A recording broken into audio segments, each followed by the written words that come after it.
Thank you so much, and God bless you for breaking it down like this. I mean, you've said a lot of things that we're learning from this morning. I mean, another part that I would like to look at is, what will even be the TRADOC of these new battalions? What will be the TRADOC ops? What will be the operational modus operandi? What will be, the mentality and the strength analysis? When last have we even carried out a SWOT analysis on the military? On the strength and size of the military?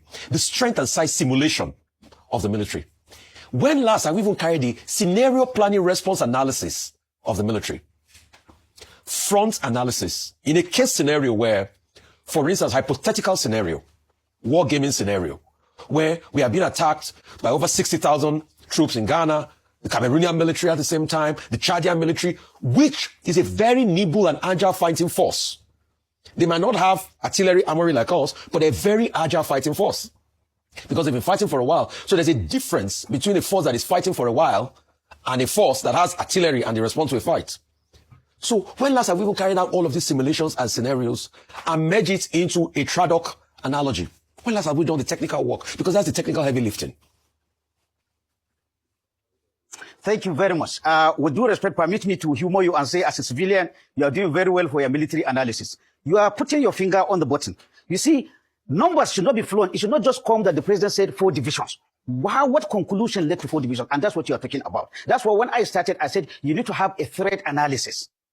What are the gaps? What are the existing threats? What are the possible threats? Like I said, will the army be able to fight bandits, terrorists, and then at the same time attack from Cameroon? All these are wargaming plans that you need to put. It's after arriving at this, then you will come and arrive at the optimal size of the Nigerian army, the optimal size of the Nigerian Air Force, the optimal size of the Nigerian Navy, as the case may be. It is only after that that will come to numbers. Coming out to just throw a number, we need 4 additional divisions. To me, it's not a professional way of looking at it. With due respect, this is my personal opinion. So what you said should have been the first threat analysis.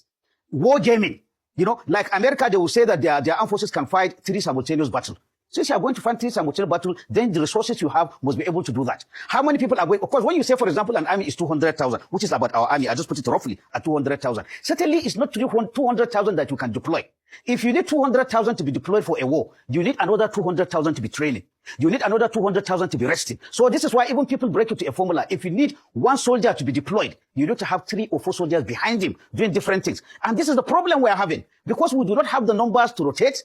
But then, like you said, we jumped to the gun by coming with the number. I'm sorry. I don't know whether a discussion was held, but I don't know how 4 divisions was arrived at. It shouldn't be just a number thrown around. We're going to add 4 divisions. No, what led to it? So maybe, I think the government can still correct this thing, by actually asking, what are the requirements? What are the threats? What is even the sustainability? Talking about budget, again on media, like I said, it was recently debated in the Senate that the army received only less than 5% for equipment.